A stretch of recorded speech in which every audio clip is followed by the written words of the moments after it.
Sejarah seni rupa modern Indonesia tidak terlepas dengan munculnya gerakan sosial politik yang ada di masyarakat.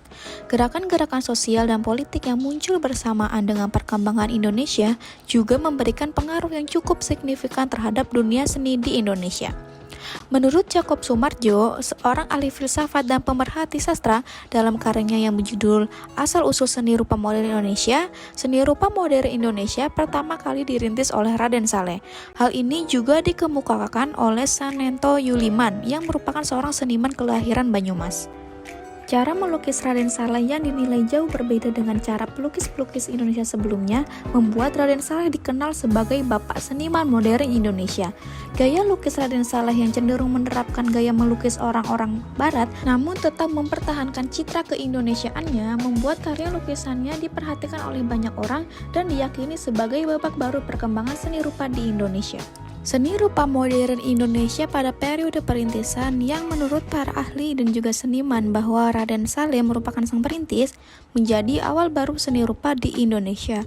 Seni khususnya melukis yang teknik dan pengajarannya dilakukan secara turun-temurun membuat Raden Saleh yang berasal dari keluarga bangsawan mendapatkan kesempatan untuk belajar seni hingga ke Eropa. Karya seni lukisnya mengadopsi gaya naturalis yang bercampur dengan gaya romantis ala barat.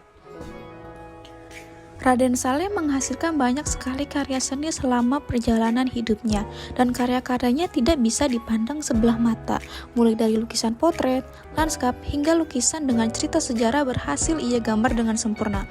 Lukisan Raden Saleh sepintas terkesan dengan gaya khas Eropa, namun jika kita memperhatikan detail akan terlihat ciri khas Jawa.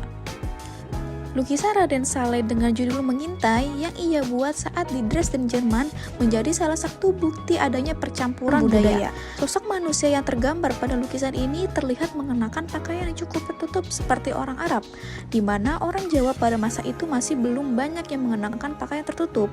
Tetapi pada latar belakangnya terlihat siluet candi yang mirip dengan Candi Borobudur, sehingga lukisan ini terlihat menggambarkan peristiwa yang terjadi di Pulau Jawa.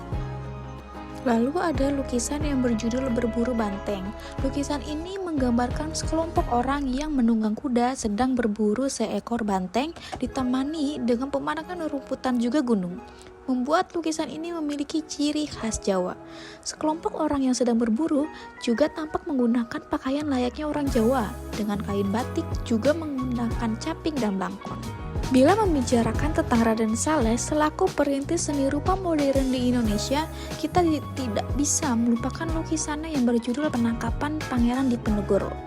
Lukisan ini satu-satunya lukisan yang ia buat berdasarkan cerita sejarah. Lukisan ini menjadi titik balik utama dunia seni rupa modern di Indonesia yang diduga mengandung nilai anti-kolonialisme. Lukisan ini dibuat ketika Raden Saleh melihat lukisan karya Nicholas Pieneman yang berjudul Penyerahan Pangeran Diponegoro. Raden Saleh diduga tidak setuju dengan penggambaran peristiwa sejarah yang dilukiskan oleh Pieneman. Pieneman menggambarkan Diponegoro dengan wajah lesu dan pasrah, sementara Raden Saleh menggambarkan Diponegoro dengan wajah menunggak, menunjukkan raut wajah tegas.